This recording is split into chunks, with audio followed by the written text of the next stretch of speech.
kasar maki tu lain dengan tegas. Itu kita kena faham. Kita pun berani lantang tunjuk dosa kita kat depan orang. Yang lagi teruk, dia bangga. Engkau solat, engkau miskin, buat apa? Itu engkau tutup aurat tapi kau susah, aku relax je.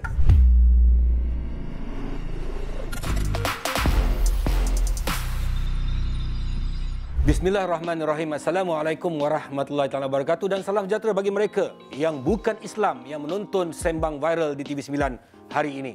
Baik, pantas padu padat pendek aja 10 minit penuh dengan info, janji bermanfaat. Dan bersama dengan saya Ustaz Fakrul Radi Kamarudin. Terima kasih Ustaz bersama dengan saya Ustaz. Assalamualaikum Datuk, sihat Datuk. Alhamdulillah, sihat Ustaz. Saya ni orang biasa lah Ustaz kan. Ustaz-ustaz lah. Banyak pendakwa-pendakwa yang hebat-hebat dekat dalam muka bumi, khasnya dekat dalam Malaysia ni. Jadi berdakwah ni sebenarnya Ustaz, adakah itu hak ustaz-ustaz ataupun pendakwa-pendakwa saja? Okey, dakwah ni dia sebenarnya semua orang Datuk. Dia bukan pada eksklusif pada ustaz, tapi ustaz tu tak lagi-lagilah ada keutamaan sebab dia ada kepakaran dalam bidang tu dan dia memang kena. Kalau dia tak buat nanti akan ditanya. Tetapi kalau orang lain tidak terkecuali juga sebab Allah Taala bagi tahu kuntum khaira ummatin ukhrijat linnas ta'muruna bil ma'ruf wa tanhauna 'anil munkar. Dia bagi umat tau. Bila umat akhir zaman, umat terutamanya dia kena menyampaikan benda yang baik. Jadi bila sebut dakwah ni, dia kena semua tak terkecuali, hatta walaupun benda-benda yang simple lah. Nasihat, bagi peringatan benda-benda tentang kebersihan. Orang selalu fikir dakwah ni agama. Ya. Tapi kehidupan harian itu juga kalau kita bercakap pasal kebaikan tu dakwah juga. Dakwah juga. Cuma ikut level dia lah. Ustaz tu lagilah, dia tak boleh kau belajar agama, tiba-tiba kau tak nak buat dakwah. Lagi teruklah akan ditanya. Oh, maknanya kalau ustaz tu belajar agama, dia kena buat dakwah? Dia lagi-lagi utama. Lagi aula. Sebab dia tak boleh belajar untuk diri dia je. Dia kena belajar dan dia kena kongsi pada orang lain. So, keutamaan tu pada dia. Orang awam ni, orang biasa yang mungkin dia belajar engineering, dia belajar bidang editing, dia belajar animation. So, dia ada cara dakwah dia tersendirilah. Dengan kapasiti yang dia ada, dia boleh dah share tentang. Sekarang kan orang ada social media, apa-apa yang baik pun share je. So, dia tak terkecuali. Apa-apa yang baik? Apa-apa yang baik. Yang tak elok jangan share kan? Jangan share.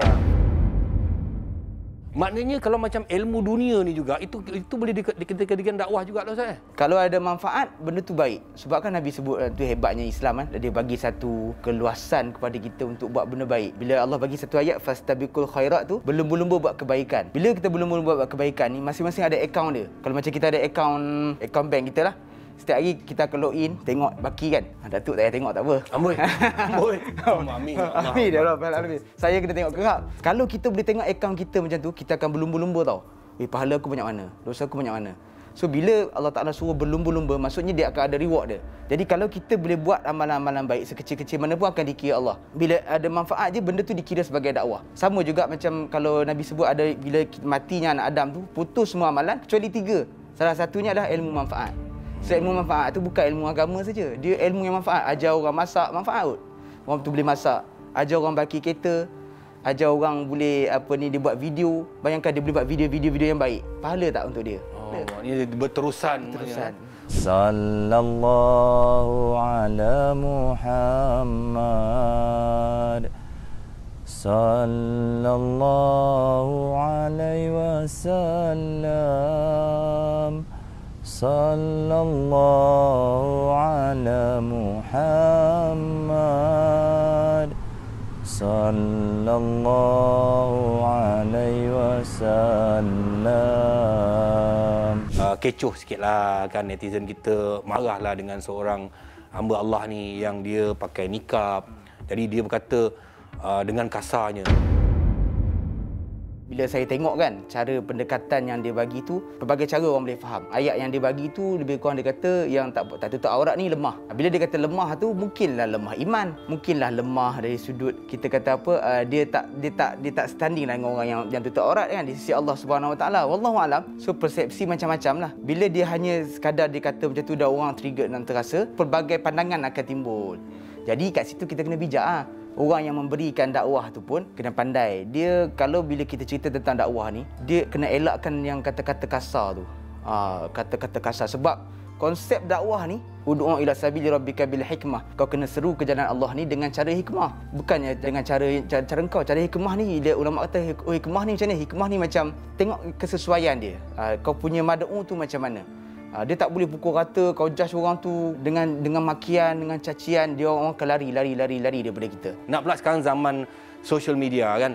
Social media ni salah satu benda yang boleh ditatapi oleh semua orang. Tapi niat dia Ustaz, niat dia baik. Mungkin cara dia salah.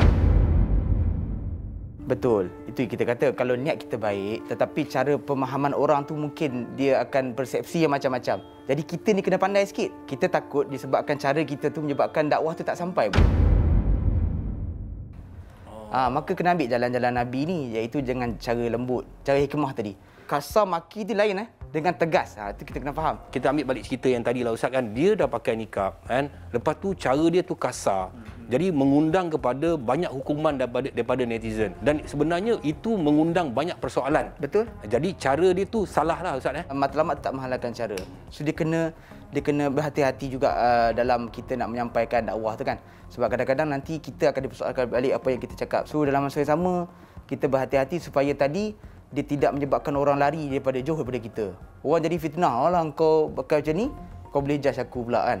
So benda tu perlu berhati-hati. Teruklah Islam ni. Orang kita masyarakat kita majmuk. Nanti orang baca dalam internet dia kata, teruk sangat Islam teruk ni kan. Islam ni kasar. Islam ni kasar, Islam ni terlalu menyusahkan dan sebagainya. So perlu berhati-hati. Tetapi di sini kita perlu ingat juga, orang yang menerima nasihat tu pun kena hati terbuka. Dia tak boleh rasa dia betul hari ni, dia rasa kita. Dia tegur tu betul Ustaz. Yalah, itulah. Dia tegur tu betul. Orang yang menerima dakwah tu kena hati terbuka juga. Hikmah tadi bukan pada yang memberi dakwah saja. Yang menerima dakwah tu pun kena terima dengan hati yang penuh hikmah, iaitu dia kena tahu, dia kena buka hati dia. Cara yang mungkin bukan dia kasar tapi dia lantang. Cara lantang tu mungkin sebab kita pun berani lantang tunjuk dosa kita kat depan orang. Macam contohnya kita tak nutup aurat itu maknanya kita berani ya. Ya, kita berani dan yang itu okey lagi, tapi yang lagi teruk dia bangga. Engkau solat engkau miskin buat apa? Itu engkau tutup aurat tapi kau susah, aku relax je. Tuhan tak ni buat aku. Engkau tutup aurat tapi tak ada lelaki nak kat engkau. Aku macam ni free hair, ada lelaki ramai nak kat aku, boleh pilih salah satu. Wal'ayazubillah. Jadi takut yang ke level itu, maka dia akan ada. Kita kena bersedia menghadapi teguran-teguran yang keras daripada para asatizah kita, ustaz-ustaz kita ataupun pendakwah-pendakwah kita yang semua ada social media, dan itu yang saluran yang paling mudah. Jadi macam contohnya yang pakai nikab tadi, dia menegur tu, maknanya dia dah fikir habis juga tu. Mungkin dia terfikir macam ni Ustaz. Zaman-zaman dulu atuk nenek kita Ustaz, kalau tak nak mengaji Ustaz kena rotan Ustaz. Ya. Kena rotan. Kalau tak pergi semayang memang kena rembat Ustaz. Itu adalah dakwah yang kasar Ustaz. Tapi itu yang bagus sebenarnya. Tapi perlu berhati-hati. Sebab tadi kita tak nak berbuka pada fitnah tu kan. So dia lebih kepada, dia bukan kasar maki, tapi dia lantang. Tapi Nabi dulu Ustaz, berdakwah Ustaz lagi teruk Ustaz. Allahu Akbar. Sebab Nabi itu uswahan. Sebab Allah hantar Nabi ni untuk kita follow. Nabi ni manusia yang berjalan, makan, minum, berkahwin macam kita, dan di situ kita kena follow. Jadi bila jalan dakwah Nabi ni, itulah jalan terbaik. Macam mana pun dicerca, dihina, dimaki, Nabi dia tak melatah. Dia tak melatah maksudnya balas balik dengan benda yang jahat. Sebab tu sampai Allah puji dia dalam Quran, fabima rahmatin minallahi lintalahum. Disebabkan rahmat Allah ni engkau lembut dengan semua orang. Walau kunta fadhan ghalidhan. Kalaulah kau berkasar dengan semua orang akan lari daripada kau. Allah puji Nabi. Jadi kita nak follow yang mana? Kita mesti nak cari yang walaupun tak dapat 100% cara Nabi, dapat sebesar zarah pun maknanya alhamdulillah. Logik akal kita. Datuk suka orang yang macam mana? Orang yang macam sound direct ke? Orang yang datang tepi. Tok, nak cakap sikit ni, ada tadi semayang tu kain terkoyak. Contoh. Mana yang lagi kita suka? Dia pergi rumah depan. Tuan-tuan tadi Datuk Rosyam kau ni semayang macam mana kau dengan kain koyak macam ni kan? Contoh, kan? Jadi memalukan saya. Fitrah kita mesti akan sayang orang yang datang PM tepi tu. Itu fitrah manusia. Dia akan suka orang-orang yang dakwah di secara lembut ni, secara berhikmah tu. Memang tidak galakkanlah Ustaz berdakwah secara kasar begini Ustaz Cara kasar makian tidak. Tapi cara hikmah tu kita letak pada tempat dia. Tengok kesesuaian. Dakwah itu memang diperlukan atau dititik beratkan bagi setiap insan yang bernama Islam itu. Kerana dakwah itu adalah kerja kita untuk memberikan kebaikan-kebaikan kepada orang lain. Tetapi cara yang bagaimana? Haruslah cara yang berhikmah, yang boleh melenturkan hati orang yang ingin kita nasihati. Bukan dengan cara yang kasar. Jangan kongsi kalau tak pasti.